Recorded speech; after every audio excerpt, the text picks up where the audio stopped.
So this is where I saw the cougar right here. Like I say, it was summertime, so everything was a little bigger, it was a lot more cover.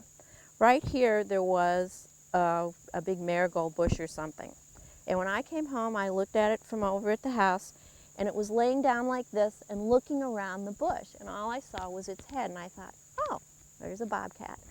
So then it stood up, and I was in shock, and it kept looking over at the house, make sure everything was okay. And it walked up the center aisle of my garden here, and it just turned around, looked around there a little bit. Then it came right back here where it was before, checked the house out again. It stretched just like a little kitty. It was great to see it, really. It was fantastic. And I had a structure like this over here at the time, and then it walked over here, and at the end of that was a bush like this, backed up to the bush, it sprayed the bush, and then walked over into the cliff area over there. So it was marking its territory, which means it was probably a male, which is totally fine. Every time I see tracks from it, they always come right through the center path in the garden. So I think this is maybe an area that it checks out. There's gobs of deer out here, tons of deer, all the time. When the Cougar Network gets information from other folks, we've seen a cougar, we have some evidence, we judge that evidence based on its reliability. We consider a cougar confirmation a confirmation only if it meets the strictest criteria, such as a carcass. Tracks are very difficult. We see hundreds of tracks every year that people send us, different plaster casts, different images. Pictures, trail cam photos, video, those things that can be verified to a specific location are also considered hard evidence. Sightings alone, where people call up and say, hey, I've got a cougar in my backyard, that doesn't count. We can't consider those confirmations because they're not reliable sources of information that can be verified. We want hard evidence. So after that, I kept that area wet for a long time, hoping I would get some tracks, which of course I never did. However, since that time, just about every snowfall I do find tracks, and they pretty much follow that same pattern. Sometimes you see it hang out in different spots. It usually comes up close to the house. Also, I've put this grid over here on my window because sometimes my cat will get really freaked out, like there's some kind of animal out here and it's not a raccoon or anything, because that doesn't ever scare him.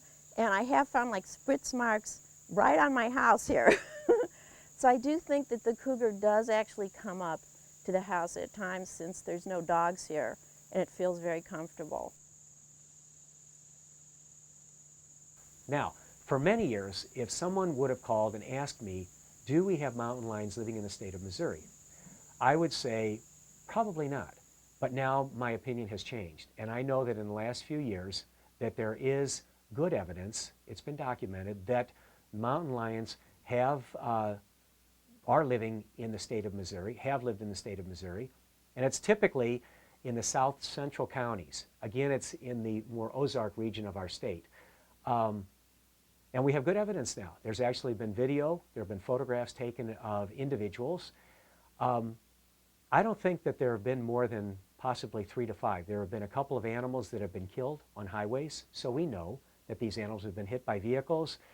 There's been DNA testing. It's very difficult sometimes to determine where these animals came from. We often try to trace them back to their original subspecies. Did these animals migrate from one of the western states, or did they come from one of the northern states where we know that there are resident populations? It's really difficult to tell. I believe that the hype surrounding cougars is contributed to by a lot of things. Certainly fear is one issue. We haven't had large predators in the Midwest for over 100 years, so not only is there fear, but there's also some novelty and some mystery around this animal.